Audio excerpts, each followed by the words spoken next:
What's up, guys? We're here at AMC Town Square with Chasing Cinema. This is James Shoe.com, and we're here for Mr. Mark Wahlberg and Ronda Rousey Piper. Mile 22. Mile 22. The fourth film directed by Peter Berg and starring Mark Wahlberg. We had Deepwater Horizon, Lone Survivor first. I enjoyed those. We had Patriots Day. I enjoyed it. And now we have Mile 22. Hey! Take us back a few months. But this one isn't a true story. No, this is the one that's not a true story, which is good because my problem is that they kind of play off the true story thing in a little bit of a cheap kind of way.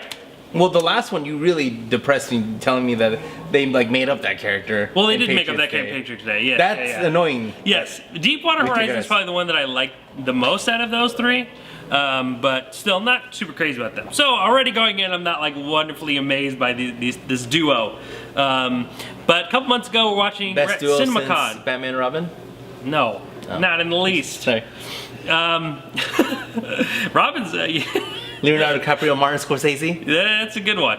Back a couple months, I was at the Coliseum of CinemaCon. How Chasing Cinema does. Yes, at the STX presentation. STX is a newer company. Bad Moms was their big release, but they're doing a few other films lately, and they're pretty much their whole gimmick is that they make smaller budget movies. They get about a star or two, right? And they pump out these movies and they try to make a decent profit. They don't want these $100 million budgets. They want something small. This movie was made for $35 million, which is pretty small for Ronda Rousey, Mark Wahlberg, and an action blockbuster. But they came out, Ronda, Wahlberg, Berg, they all came out and they were telling us that Mile 22 is the arrival of a new franchise. Video games. Yeah, video games. They wanted the whole thing. So pretty much what I understood from it was that this is their Fast and the Furious franchise. They want this to be the group, the gang, the family, the La Familia that they have Fast and Furious. Family. They have a crazy action story about operatives or whatever. But this one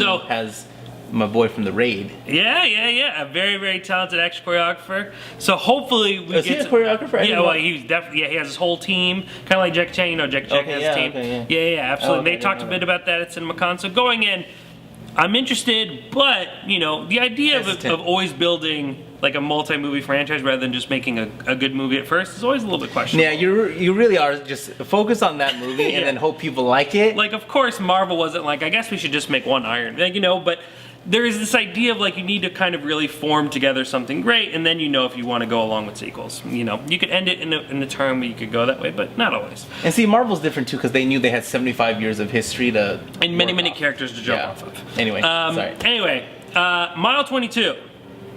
Does it lose steam, or do we make it past to Mile 23? Well, I would rather run 22 miles than watch this movie again. And if you can't tell, I do not like running. Running is the bane of my existence. Only second to Mile 22. Let me tell you, this movie was rough. Like Theodore rough. From what? No. I wouldn't even put Theodore and Mile 22 in the same sentence. I think it's been, it feels like the year's gone by very quickly. But I can't really remember. Believe it. I know, but I really can't remember much between the in-between months. I can't remember what's going on in March. I really don't remember what's going on in February besides Black Panther, which I really enjoyed. But I'm pretty sure I'm safe to say this is the worst movie I've seen this year. And I mean, it is bad, man. But Mark Wahlberg is excellent. No, Mark Wahlberg, and I don't think it's Mark Wahlberg's fault. Okay, yes. But that sums up his performance. But the movie, so. This is where I would tell you what this movie's about, but I don't know what the movie's about because it was never told to me in the movie. I mean, I was so completely lost. The first 20 minutes, you're just like, what? Where are we?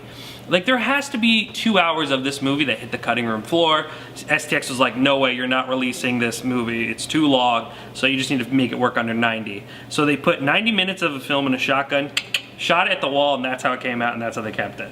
Like, just totally random. I'm telling you, like, there's a beat where they're all talking, and then we have this flashback of Mark Wahlberg going on this really crazy rant. Sometimes you can't even understand what he's saying. It just doesn't make sense. You have no idea where they're going or what kind of direction they're taking you in. You have this whole idea of these CIA operative types, and they're going ghosts and all this stuff, which is really kind of fed to in the trailer, but that never really feels like a big thing. I don't think Ronda Rousey is used very well in this movie. Granted, she's not the greatest actress, so you can't really put her in the spotlight very much, but she's really poorly used. She never looks happy. She's in WWE, she never looks happy, and then she's just never looks happy. Well, because she made millions off of the mean face, you know. Yeah. But watch her in WWE more. She's smiling now. She's smiling around, you know. Actually, well, she's not smiling because last week she was at ringside while another character was fighting, and a bat got in the ring, and she was like trying to run from the bat, but like play it cool on live TV. You could YouTube that; it's pretty funny, actually. Anyway, it wasn't on a stage. No. This no, because that doesn't mean a bat really got into the building and was like flying around. She was like freaking out. Like a bat. Yeah, like a. Sorry, I thought we were talking about baseball bat. No, like a winged animal. Yeah, that makes sense now. Yes. When you were like, I was like, so that wasn't staged. I was like, they do bats all the time. They bring chairs and tables. Anyway, back to Mile 22. Yes, sorry, I'm telling you, the conversation that we're having is far more entertaining than this movie. No, really, honestly, it's a movie that just does it. They went in thinking that they were just going to make a shoot 'em up action movie that was going to work. I think there's one action sequence in the entire movie we're talking about with the guy from The Raid. He's in a hospital room and he just takes out these two guys, and it's a great action scene, but it is not worth sitting through this movie. YouTube it in about a couple months when it's available and you don't need to watch the rest of the movie. Trust me, you'd be wasting your time. Of course, the whole movie is just a setup to get to this point where we're like, oh, wait a minute, we don't know anything. This is a whole beginning of a franchise, right? Which is even like the biggest spit in the face, because you're like, I'm sitting here trying to watch this 90-minute movie and all you're telling me is that it's the first half of a much more prolonged series, and you don't even care to make this one solid story. I guess like Mark Wahlberg is kind of like the accountant in this movie. They kind of hint to the fact that he might be autistic. Yeah, from The Accountant. That he might be kind of autistic, or he has like some personality disorders that makes him like a much better soldier. So like the entire time he's like hitting his wrist with this rubber band, and you know, like I know people with ADHD and these things that do have these tics, but like they make it looks like every scene is like. You can just tell like it's so unnatural. It's not someone who's been doing it for their entire life. I don't know. This movie is filled with just bumps and bruises and just like what's going on here. So I highly do not recommend Mile 22. I love it. We also did not a rude, but we did a review for a movie called Crazy Rich Asians with your Hollywood wifey Constance Wu and Michelle Yao. And you can hit that right now? Yeah, absolutely. Go check it out. And then next week we're going to be reviewing the Happy Time Murders. Yes, looks like about as perverted as you can get. And they didn't say, they just basically said, look, this is what this is. Melissa McCarthy, Muppets, and dirtiness. What are you expecting out of that? I'm a big Muppet fan. I'm expecting I've always loved Muppets, like just in general, any like Muppet movies and like Jim Henson stuff. So I'm kind of excited. I've always been a fan of Melissa McCarthy, even though some of her projects are inexcusable.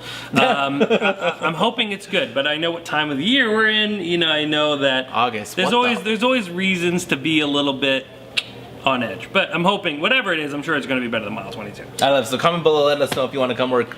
AMC Town Square at 10 o'clock. Always make sure to join us here because it's going to be a blast. A lot of fun. And hopefully we have a good time next week. I love it. ChasingCinema.com is known as the Film Lovers website.